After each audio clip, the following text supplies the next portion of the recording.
जितने भी social media platform है, चाहे वो आप फेसबुक पे हो, चाहे आप यूट्यूब पे हो, किसी भी आप सोशल मीडिया प्लेटफॉर्म पे हो, तो वहाँ पे आपके वो लाइक्स मैं देखता हूँ 1000, 1500, 2000 बहुत ज़्यादा लाइक्स हैं। तो जितने प्रपोर्शन में ये लोग हमें वहाँ पे देख रहे हैं, लाइक कर रहे हैं, इतने प्रपोर्शन में लोग आपके पास आते भी हैं कि ये सिर्फ लाइक का मतलब सिर्फ लोग देख।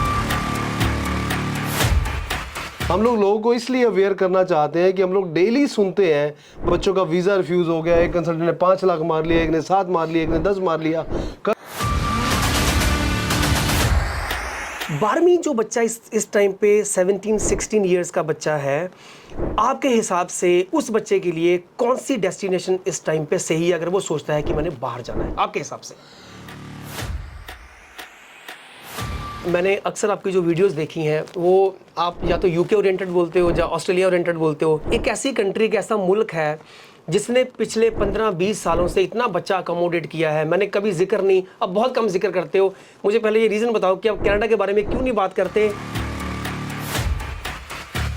17 साल का बच्चा या 21 साल का बच्चा है, पढ़ाई के अलावा उसकी यहाँ पे एक मेंटल प्रिपरेशन कैसी होनी चाहिए, उसको एक इंटरनेशनल कंट्री में मूव करना है, उसको खुद को कैसे स्ट्रॉन्ग करना है कि वो एक इंटरनेशनल कल्चर में अपने आप को, जिसको कहते हैं ना, अडेप्ट कर सके उस कल्चर को। अब बच्चे को आपने दुनिया दिखानी है, कैसे दिखाओगे? स्ट्रगल कैसे दिखाओगे? पैसे की वैल्यू कैसे दिखाओगे? टाइम की वैल्यू कैसे दिखाओगे? घर आए, उसको रोटी मिली, खाया, उसने मोबाइल यूज़ किया, पबजी खेली और टीवी देखा और सो गया। ये जॉब नहीं है। यूके के यूनाइटेड किंगडम एक ऐसा डेस्टिनेशन है जो आज आपको इनवाइट कर रहा है। कीप माई वर्ड्स, मैं लाइव होके बोल रहा हूँ, वीडियो में बोल रहा हूँ। जनवरी के बाद जब आप आओगे ना तो आप बोलोगे सर मेरे को भेज दो, और हम बोलेंगे नहीं होगा। हम भेज नहीं पाएंगे क्योंकि पॉलिसी चेंज होने वाली है। नमस्कार जी, आज मैं विजन वे की कॉर्पोरेट ऑफिस, हेड ऑफिस यहाँ बैठा हूँ नवा शहर में, और आज हम आपको मिलवाएंगे the most dashing and handsome personality of Vision Way, mister Praveen Arora, who is running this show. और मैंने इनको कहा था कि सर मैं आपके पास आऊँगा, हम एक पॉडकास्ट करेंगे, हम कोई स्क्रिप्ट नहीं लिखेंगे, बिल्कुल स्पॉन्टेनियस, स्वाभाविक आपसे मैं पूछूंगा क्वेश्चन, आपने मुझे उनके आंसर्स देने हैं। तो Praveen ji, welcome here on this platform. सत श्री अकाल, नमस्कार जी। पहले मैं सुनील जी की बात का जवाब देना चाहता हूँ। बिलीव ऑन अस, कोई भी हमारा डिस्कशन नहीं हुआ। ये क्या पूछने वाले हैं, क्या नहीं पूछने वाले, मेरे को नहीं पता। इंडस्ट्री के अंदर ये मेरे से ज़्यादा एक्सपीरियंस रखते हैं। डैशिंग हैंडसम जो वर्ड यूज़ किया है वो मेरे को नहीं पता, वो आप लोगों को पता होगा। वो आप हमें कमेंट कर सकते हो कि how I am looking for. अच्छा प्रवीण जी, मैं आपके जितने भी सोशल मीडिया प्लेटफॉर्म है, चाहे वो आप फेसबुक पे हो, चाहे आप यूट्यूब पे हो, किसी भी आप सोशल मीडिया प्लेटफॉर्म पे हो, तो वहाँ पे आपके वो लाइक्स मैं देखता हूँ 1000, 1500, 2000 बहुत ज़्यादा लाइक्स हैं। तो जितने प्रपोर्शन में ये लोग हमें वहाँ पे देख रहे हैं, लाइक कर रहे हैं, इतने प्रपोर्शन में लोग आपके पास आते भी हैं कि ये सिर्फ लाइक का मतलब सिर्फ लोग देखते हैं और बस? सर देखिए, जो भी मेरा यूट्यूब पे या सोशल मीडिया पे चल रहा है, आपको मैं अच्छी चीज़ बताना चाहता हूँ। मेरी वीडियोस आप निकाल के देखोगे, इन पे हम लोग एक सिंगल पैनी भी खर्च नहीं करते। चाहे आप कोई भी देख लीजिए, 1.7 के, 1.3 के, 2.4, 8.4, 5.5, इस पे हम लोग पैनी खर्च नहीं करते हैं। हमारा मोटिव क्या है इस चैनल को चलाने का, कि want to aware the people. हम लोग लोगों को इसलिए अवेयर करना चाहते हैं कि हम लोग डेली सुनते हैं बच्चों का वीज़ा रिफ्यूज़ हो गया, एक कंसल्टेंट ने 5 लाख मार लिया, एक ने 7 मार लिया, एक ने 10 मार लिया। कल भी मेरे को मोहाली में मौका मिला। Even he was not ready to pay 10,620 rupees as a registration charges. उसने बताया कि था मेरा 5 लाख रुपए ऑस्ट्रेलिया वर्क वीज़ा का एजेंट लेके भाग गया और वो अपना ऑफिस क्लोज करके जा चुका है। मैं हमेशा ये बात बोलता हूँ कि we have to be aware, और उसी को अवेयर करने के लिए हम लोगों ने मुहिम जो है वो चलाई है। ठीक है प्रवीण जी, जो अभी रिसेंट रिजल्ट आया है 12th सीबीएसई का और आईसीएसई का जी, और कुछ लोग कह रहे हैं जिनका तो अच्छा आ गया वो कहेंगे इस बार सीबीएसई ने बहुत अच्छा रिजल्ट दिया, जिनका बुरा आया वो कहेंगे इस बार सीबीएसई ने बहुत बुरा रिजल्ट दिया है। अच्छे के लिए अच्छा, बुरे के लिए बुरा। 12वीं जो बच्चा इस टाइम पे 17-16 ईयर्स का बच्चा है, आपके हिसाब से उस बच्चे के लिए कौन सी डेस्टिनेशन इस टाइम पे सही है अगर वो सोचता है कि मैंने बाहर जाना है, आपके हिसाब से? देखिए, पहली बात तो रिजल्ट जो है, कंपैटिबिलिटी अगर मैं लास्ट ईयर से देखूं उसकी, तो करीब 1% डाउनफॉल गया है। ऑलमोस्ट 90% सक्सेस रेट रहा है, बच्चों ने अपना रिजल्ट क्लियर किया है। और अगर मैं डेस्टिनेशन के पॉइंट ऑफ व्यू से देखता हूं, मैं एक वीडियोस में इसमें एक और हम लोग अक्सर बात करते हैं कि इंडिया वर्सेस अब्रोड। भारत के, हमारा पेट्रोटिज्म बहुत है हमारे अंदर भाई, भारत से हम लोग बहुत प्यार करते हैं, आप सभी भी करते हो, but it's all about the career. Connectivity आजकल कंट्रीज़ की इतनी ज़बरदस्त हो गई है, एक कंट्री से दूसरी कंट्री आपको पहुंचने में 7 घंटे, 8 घंटे, 10 घंटे लगते हैं, 12 घंटे लगते हैं। तो हम लोग दूर नहीं है अपनी दुनिया से। यहाँ पे हमें चूज़ करना चाहिए कि हम लोग क्या लाइफ में करना चाहते हैं, किस फील्ड में हमारा इंटरेस्ट है, क्या उस फील्ड के हिसाब से हमें किस कंट्री के अंदर ऑप्शन मिल रहा है। अब इंटरेस्टिंग बात बताता हूँ, मेरे घर है जहाँ पे ओल्ड हाउस है, वहाँ पे मेरे पड़ोसी हैं।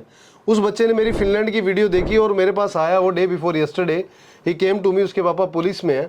उन्हें बोला कि मेरे को जाना ही फिनलैंड है। मतलब उसकी प्रायोरिटी दिखा था, मेरे को वर्ल्ड के अंदर पीसफुल डेस्टिनेशन पे जाना है और हैप्पीएस्ट कंट्री अगर मैं बोलूं वर्ल्ड के अंदर तो फिनलैंड है। ओवरऑल करंट सिनेरियो के हिसाब से विद आइल्स और विदाउट आइल्स में यूके आज की डेट में सबसे टॉप लिस्ट में चल रहा है। और टॉप लिस्ट में भी इस तरीके से है कि as per my experience, as per your experience, we are assuming that कि 90% चांसेस है कि September intake may be the last intake और जनवरी। Yes yes. तो अगर आप सीरियसली जाना चाहते हो और कुछ करना चाहते हो, देखो यूएसए के आपके सामने है क्या चल रहा है। कनाडा ने थोड़ा टाइट हुआ है बट अभी वो लीनियंट होना स्टार्ट हुआ है। और यूके एक ऐसा डेस्टिनेशन है जो आपको वेलकम कर रहा है। ऑस्ट्रेलिया समवेयर भी आपको वेलकम कर रहा है। 2025 के लिए बच्चों के पास ऑप्शंस है ऑस्ट्रेलिया का भी। प्रवीण जी, आपके जो सोशल मीडिया प्लेटफॉर्म है, मैंने अक्सर आपकी जो वीडियोस देखी हैं, वो आप या तो यूके ओरिएंटेड बोलते हो या ऑस्ट्रेलिया ओरिएंटेड बोलते हो। एक ऐसी कंट्री, एक ऐसा मुल्क है जिसने पिछले 15-20 सालों से इतना बच्चा अकोमोडेट किया है। मैंने कभी जिक्र नहीं, अब बहुत कम जिक्र करते हो। मुझे पहले ये रीज़न बताओ कि आप कनाडा के बारे में क्यों नहीं बात करते? क्या कनाडा में आपको ये लगता है कि कनाडा में हाउसिंग क्राइसिस है, जब वहाँ पे जॉब नहीं मिलती? अब कनाडा के बारे में बहुत कम बोलते हो। मुझे ये एक आपसे आप कह लो कि मलाल है ये कि ऐसी एक कंट्री जो पिछले 15-20 साल से दुनिया भर के बच्चे उसने एनरोल किए, दुनिया भर के बच्चों ने अपना फाइनेंस मैनेज किया, सेटल हुए बच्चे। तो आप कनाडा की बात क्यों नहीं करते आप? सर ऐसा नहीं है, देखिए 2007 से मैं इस इंडस्ट्री में हूँ और पिछले आप लगा लीजिए 18 साल में मैंने हमेशा उसी कंट्री को प्रमोट किया जो जिस टाइम पे चल रहा है। कहा जाता है पतंग उसी डायरेक्शन में उड़ाना चाहिए जिस डायरेक्शन की हवा चल रही है। अब समझो आप, अगर कनाडा इमिग्रेशन आज की डेट में वीज़ा नहीं दे रही है, सपोज करो आप, तो मैं कनाडा इमिग्रेशन को प्रमोट क्यों करूँगा? मैं तो बड़ा ब्लंटली बोलता हूँ, आज यूके वीज़ा दे रहा है तो हमें यूके को प्रमोट करना चाहिए, न्यूजीलैंड देगा तो न्यूजीलैंड को प्रमोट करें। अब मैं बात करूँ हमारी एक्सपर्टाइज की, मेरे करियर का पहला वीज़ा न्यूजीलैंड का आया। कनाडा की आपने बात करी कि 15 से 20 साल उसने हो गए अकोमोडेट करते हुए। आप बताना चाहता हूँ SDS जो उन्होंने स्टार्ट किया था 2017-18 में शुरू किया था SPP। तो उससे पहले जो वीज़ा 2015 में स्टार्ट हुआ था तो वीज़ा सक्सेस रेट कम होता था और उसके बाद SPP आने के बाद वीज़ा सक्सेस रेट बढ़ गया। फिर कनाडा एक ऐसा टाइम लेके आया कि 6 पे 4.5 पे वीज़ा दिया उन्होंने। बट अब कनाडा को अपनी गलती रियलाइज हुई है। इंडिया और कनाडा के थोड़े बाइलेटरल रिलेशनशिप खराब हुए। अब दोनों सरकारें चाहती हैं कि हमारे रिलेशनशिप अच्छे हों, तो डेफिनेटली हमारा तो हमेशा कप ऑफ टी रहा है कि हम लोग कनाडा को प्रमोट करें। ऐसी इंटेंशन नहीं है कि हमने कनाडा को क्रिटिसाइज करना है। हम लोग कनाडा के अंदर स्टडी वीज़ा, वर्क वीज़ा में डील करते हैं and we are getting a good numbers, ऐसी कोई बात नहीं है। बट बस ये था कि दो भाइयों के बीच में जब रिश्ता खराब हुआ ना, कनाडा और भारत के बीच में, तो चीज़ें ठीक होने में थोड़ा समय लगता है और वो जल्दी समय आएगा। कि अभी आपने देखा होगा कि लास्ट वीक हमारा वीज़ा अप्रूव हुआ था स्टूडेंट का, तो कनाडा ने इंटेंशनली वीज़ा रिफ्यूज़ भी बहुत किया था। फिर मेरा ये मन नहीं मानता, मेरी कॉन्शियस मेरे को अलाउ नहीं करती कि जब मेरे को पता है कि ये इस कंट्री का अगर मैं वीज़ा अप्लाई करूंगा तो वीज़ा रिफ्यूज़ हो जाएगा। पेरेंट्स जो होते हैं ना बड़ी मेहनत से पैसा कमाते हैं सुनील जी, ये बात हमें माननी होगी। बिल्कुल ठीक है। और हार्डकोर मनी होती है, कोई लेबर कर रहा होता है, कोई किसी तरीके से, कोई किराने की दुकान है, किसी तरीके से कोई अपनी जेब काट के पैसा बच्चे के फ्यूचर के लिए रख रहा है। तो मेरी अंतरात्मा जो है ना, मेरी कॉन्शियस मेरे को अलाउ नहीं करती मैं कभी भी आपको वो प्रोडक्ट सेल कर दूं जो जिसमें मेरे को पता है वीज़ा ही नहीं आएगा। अगर वीज़ा नहीं आएगा तो और आप फिर भी उस कंट्री में जा रहे हो, वो आपकी चॉइस है, मैंने आपको बता दिया। मैं इसलिए आपको डिनाई करता हूं क्योंकि बड़ा क्लियर कट इस बात को समझिए आप कि अगर मैं आपको उस कंट्री में पैसा लगवा दूंगा जहां पे वीज़ा नहीं आना, फिर मेरे एक्सपीरियंस का फ़ायदा क्या? हम लोग अपने शो में बड़ी जोर जोर से बोलते हैं हमें 17 साल का एक्सपीरियंस है, 18 साल का एक्सपीरियंस है। फिर क्या एक्सपीरियंस है अगर मैंने पैसा आपका कुएं में लगवाना है? तो अब आप करिए, we have a way, you Canada welcome करने के लिए तैयार बैठा है, बट हम लोग क्लियरली आपको बताएंगे एज पर योर प्रोफाइल। बिल्कुल ठीक है। अब ये जो 12वीं वाला बच्चा है, आपके हिसाब से अगर किसी के 90% आए हैं तो क्या वो इंडिया में अच्छी यूनिवर्सिटी के लिए क्वालिफाई नहीं कर सकता? अगर कोई किसी बच्चे ने फिजिक्स, केमिस्ट्री, मैथ पढ़ा है, उसके 90% आ गए हैं, उसको भी हम बाहर जाने के लिए काउंसिल कर रहे हैं। प्रवीण जी, जो ये लगता नहीं कि हम ये इनजस्टिस कर रहे हैं? क्यों ना इनको हम IIT या मतलब IIM Tier 1 यूनिवर्सिटीज़ इंडिया में हैं, इतनी अच्छी क्रीम हम जो बाहर भेज रहे हैं, क्या वो हमारे देश में रह के अच्छा नहीं कर सकते प्रवीण जी? सर ये 2007-8 में ना इसको बोलते हैं ब्रेन ड्रेन चल रहा है। ये आज से नहीं चल रहा है, ये काफ़ी टाइम से चल रहा है। और हम लोगों की सोच भी यही थी कि बच्चों को यहीं पढ़ना चाहिए, यहीं पढ़ना चाहिए। मैं पुरानी बात पे नहीं आता, मैं करंट बात पे आता हूँ। अब मेरी बेटी जो 93% उसके मार्क्स हैं, अच्छा जी, उसने हमसे पहले डिसाइड कर लिया कि मेरे को ये यूनिवर्सिटी, ये कोर्स चूज करना है, मेरे को यहाँ पे पढ़ना है, मेरे को इंडिया में नहीं पढ़ना, मेरे को मेरे लेवल की यूनिवर्सिटीज नहीं मिल रही है। तो अब आप बताइए क्या उस केस में मैं अपने बच्चे को कैसे मना करूं? अब मैंने बोला कि ग्लोबली कनेक्टिविटी हमारी बढ़ चुकी है। आज मान लीजिए नॉर्थ इंडिया में बच्चा पढ़ रहा है, वो जाके बैंगलोर के अंदर एडमिशन ले लेता है, तो बैंगलोर से उसको यहाँ पे घर पहुँचने में, यहाँ से दिल्ली आप लगा लो कि 7 से 8 घंटे लग जाएंगे। यूके से उसको आने में कितना टाइम लगेगा? 8 से 10 घंटे लग जाएंगे। कनेक्टिविटी बढ़ी है। और हम लोग, हमारी कोई ऐसी इंटेंशन नहीं है भाई, हम लोग तो हमेशा आपको अवेयर करते हैं कि भारत के अंदर अगर आप पढ़ना चाहते हो तो आप पढ़ो, बट जब आपका डिसाइड करना है कि आपको आपकी स्किल्स के हिसाब से कोर्स, आपकी चॉइस के हिसाब से कोर्स मिल रहा है, यूनिवर्सिटी मिल रही है या नहीं मिल रही है, आपको थोड़ा सा कंपैरिजन करना है कि इंडिया वर्सेस अब्रॉड में, कि अगर आप इंडिया के अंदर स्टडी करते हो तो आपको क्या मिलने वाला है, अब्रॉड के अंदर स्टडी करते हो क्या मिलने वाला है। मैं कभी भी ऐसा नहीं बोलता कि अगर आप फॉरेन में जा रहे हो तो आप एयरपोर्ट पे पहुंचोगे और वहाँ पे आपके लिए गुलदस्ता लेके खड़े होंगे, लो जी हमारी कंट्री में आ गए। ऐसा कभी नहीं होने वाला भाई। वहाँ पे एक जिंदगी शुरू होती है। +2 का बच्चा, आपने बोला 16-17 साल का, 18 साल का होता है, उसने अभी तक रोटी बना के खुद नहीं खाई होती। मेरा पॉइंट प्रवीण जी वही था। मैं उसे रोटी बना के, उसकी लाइफ अगर यूं चल रही है ना, स्मूथ चल रही है, तो उसकी लाइफ यूं चेंज हो जाएगी। बिल्कुल ठीक। रोटी, कपड़ा, घर, सफाई, सब कुछ उसको अपने पढ़ना भी है, पार्ट टाइम जॉब भी करनी है। पर वो जो बच्चा, कहा जाता है ना कि गोल्ड का ऑर्नामेंट जब आप बनाते हो तो उसको जितनी चोट मारोगे ना उतना वो पॉलिश होके बाहर निकलता है, इसी कुंदन बन जाता है वो। इसी तरीके से जो हमारे बच्चे हैं ना, आप उनको लोकल यूनिवर्सिटी में डाल दो। मेरे पड़ोसी हैं, उन्होंने अपने बेटे को यहाँ पे MIT यूनिवर्सिटी में डाल दिया, ठीक है, और उन्होंने फिर अपनी भतीजी को मेरे पास से ऑस्ट्रेलिया भेज दिया। आज से 3 दिन पहले वो मेरे पास आके बैठे थे, तो मेरे को बोलने लगे कि यार मैंने गलती कर दी कि बेटे को यहाँ पे, एक तो उसको इंटरनेशनल एक्सपोजर नहीं मिला, बिल्कुल ठीक। पहली बात। दूसरी बात जो उन्होंने बोली, कहता मैं बेटे की जो एजुकेशन है मेरे को इंडिया के अंदर ऑस्ट्रेलिया की एजुकेशन से महंगी पड़ रही है, और फिर उसको ग्लोबल, सीरियसली आप खर्चा निकाल के देखो आप। तो ये कंपैरिजन उनके लिए जरूरी था। कहता वो तो मेरे को हर चीज का पैसा पे करना पड़ता है, पैसे की वैल्यू नहीं समझ रहा, उसको सिंपल करना है कि फोन करना है, पापा पैसा भेज दो, पापा पैसा भेज दो। पर वहां पे सर मनी और टाइम की वैल्यू सिखाएंगे कैसे? क्योंकि भारत में तो पार्ट टाइम जॉब का नहीं है ट्रेंड। हाँ, दिल्ली बॉम्बे में आप जाओगे तो वहाँ पे समवेयर आपको मिल सकता है, बट जो रीजनल एरियाज हैं वहाँ पे तो ये चीज़ नहीं मिलेगी ना। तो बच्चे को स्ट्रगलिंग होती है जरूर, पर वो 3 साल 4 साल के बाद ऐसा पॉलिश होके बाहर निकलता है कि उसके एग्जाम्पल्स आज कनाडा, ऑस्ट्रेलिया, न्यूजीलैंड, यूके के अंदर आप देख सकते हो। क्या हमारे बच्चे भेजे हुए बिजनेसमैन बन चुके हैं, क्या एंटरप्रेन्योर बन चुके हैं, एक नेक्स्ट लेवल एग्जाम्पल्स बन चुके हैं। ये पढ़ाई की बात हम कर रहे हैं कि अगर किसी बच्चे के 90% है इंडिया से, वो एक सक्सेसफुल स्टूडेंट ही बनेगा, चाहे उसको किसी भी डेस्टिनेशन में भेज दो। जी बिल्कुल प्रवीण जी, ये पढ़ाई की बात होगी।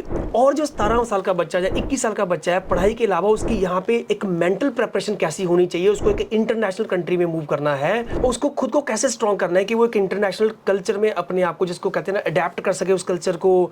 देखो, हमारे बच्चों ने कभी रसोई में आज तक खाना नहीं बनाया होता, हमारे बच्चों को ये नहीं पता होता चीनी कहाँ पड़ी है, पत्ती कहाँ पड़ी है। तो आप एकदम डिफरेंट डेस्टिनेशन में जाते हो, वहाँ के रूल्स डिफरेंट हैं, तो बच्चे को वो क्या क्या प्रेपरेशन, नंबर आपको उसने ला के दे दिए 90%, आपको उसने IELTS ला दिया 7 बैंड, फंड्स है उनके पास, तो वीज़ा वो लग जाएगा। सर ये तो काम हो ही रहा है, वो तो हो ही जाना है। और बच्चे को क्या आप यहाँ पे सुचेत करना चाहते हो कि इन चीज़ों के अलावा अगर फॉरेन कंट्री में आपने खुद को कैरी करना है, what are all those aspects, वो कौन से ऐसे पहलू हैं कि बच्चा वहाँ पे जाके पढ़ाई में भी सक्सेसफुल हो और एक अच्छा सिविलाइज्ड बंदा बने? देखो, इसमें ना 2 चीज़ें इंपॉर्टेंट हैं, बच्चा खुद भी और बच्चे के पेरेंट्स भी। ये एक बात बड़ी क्लियर है कि अगर आप अब्रॉड में भेज रहे हो, चाहे आप इंडिया में भी बैंगलोर में भेज दो या किसी भी जगह पे भेज दो, अल्टीमेटली उसको घर तो छोड़ना पड़ेगा। यस।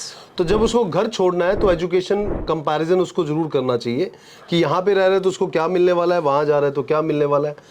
अब कुछ क्या होता है, कुछ बच्चे ऐसे होते हैं जो पेरेंट्स के बिना नहीं रह पाते, जिनको हम सुनते हैं होम सिकनेस हो गई है, ये प्रॉब्लम हो गई, वो प्रॉब्लम हो गई। तो यहाँ पे मैंने इसीलिए बोला कि पेरेंट्स और बच्चों को मेंटली प्रिपेयर करना होगा, चाहे आप उसको अपने घर से बाहर कहीं पे भी उसको छोड़ दें, चाहे इंडिया के अंदर छोड़ें या अब्रॉड के अंदर छोड़ें। अगर हमें बच्चे को कामयाब करना है तो चाणक्य नीति हमें हमेशा याद रखनी चाहिए। चाणक्य नीति ये कहती है कि वही बच्चा कामयाब है अपनी जिंदगी में जिसने अपने आप को ग्रह दोष से मुक्त किया है। क्योंकि जिस घर में हम लोग पैदा होते हैं तो हमारे साथ कुछ दोष भी होते हैं। बिल्कुल ठीक है। तो आपको या तो घर चेंज करना है, डेस्टिनेशन चेंज करना है, सिटी चेंज करनी है, डिस्ट्रिक्ट चेंज करनी है, वो आपको देखना है। पर अगर हमें सक्सेस होना है, चाहे किसी की भी हिस्ट्री निकाल के देख लें, इंक्लूडिंग मी, चाहे मैं छोटा सक्सेस हूं, इंक्लूडिंग मी देख लें, मेरे को अपना घर छोड़ना है। मैं अब तक 9 घर चेंज कर चुका हूं।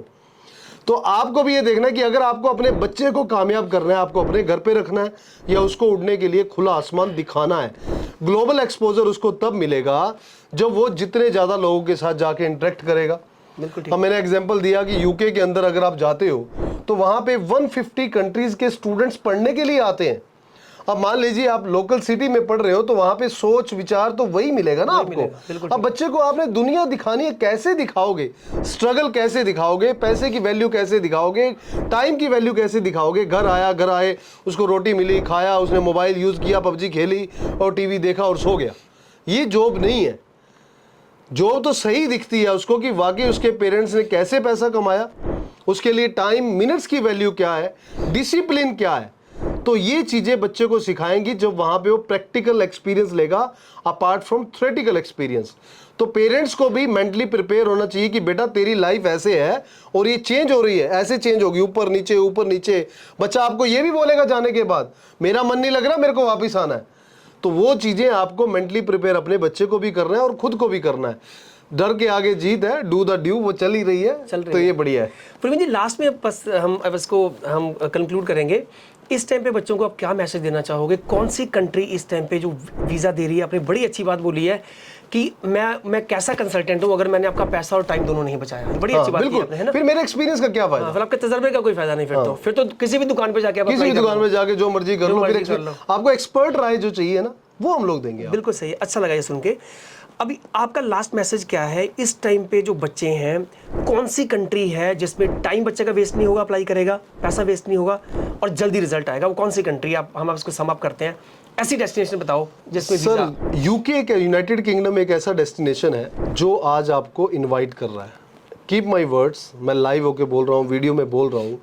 जनवरी के बाद जब आप आओगे ना तो आप बोलोगे सर मेरे को भेज दो, और हम बोलेंगे नहीं होगा। हम भेज नहीं पाएंगे क्योंकि पॉलिसी चेंज होने वाली है। वैसे भी सर एक कंट्री की कैपेसिटी है ना, बच्चे कैपेसिटी है ना सर। ये कंट्री इतना टाइम लंबा इसलिए निकाल गई क्योंकि यूके से यूएस से बच्चा जा रहा था। ठीक है। दूसरा बच्चा स्टडी लीव करके अपना वर्क में कन्वर्ट करवा रहा था, तो उनको मैन पावर चाहिए थी, तो इसलिए वो इनवाइट कर रहे थे। अब यूके जो है, यूके कंट्री बड़ी जल्दी अपने आप को ऑफ करने वाली है फॉर स्टूडेंट वीज़ा प्रोस्पेक्टिव से। तो आप सभी से अपील है कि अगर आपने विद आयल्स या फिर विदाउट आयल्स आफ्टर ग्रेजुएशन आप 10,000 की जॉब कर रहे हो, 15 की जॉब कर रहे हो, 20,000 की जॉब कर रहे हो और आपके पास पैसा नहीं है, आप लोन सर्विसेज लेना चाहते हो, यूजी में सीबीएसई बोर्ड है, विदाउट आयल्स में आप जाना चाहते हो, स्टेट बोर्ड है, आपके पीटी कर रखा है आपने या आयल्स कर रखा है, या फिर आप विदाउट आयल्स और पीटी के साथ जाना चाहते हैं, all options are available with vision way. तो मेरी आप सभी से अपील है, अभी हमारे पास 3 महीने इंक्लूडिंग सितंबर मंथ पड़े हैं। अगर आप इस ग्लोबल अपॉर्चुनिटी का बेनिफिट उठाना चाहते हो तो आपको इमीडिएटली हमारी नियर बाय ब्रांच में विजिट करना चाहिए और अपना वीज़ा अप्लाई करना चाहिए। Thank you so very much Praveen ji. मैं ये सोच के आया था कि मैंने अपने किसी न किसी प्रश्न में, आज क्वेश्चन में आपको फंसाना है मैंने, क्योंकि इंडस्ट्री का एक्सपीरियंस आपके पास बहुत वास्ट एक्सपीरियंस है, मेरे पास भी एक्सपीरियंस है, पर इतना स्वाभाविक स्पॉन्टेनियस आपने आंसर कर रहे हैं हर क्वेश्चन के और बड़े ट्रांसपेरेंट। ये फैब्रिकेटेड आंसर नहीं है, कोई स्क्रिप्ट नहीं है, बहुत अच्छा गाइड किया। कहते हैं ना कि जब क्या बोलते हैं इसको, गंगा बहती तो हाथ धो लेने चाहिए।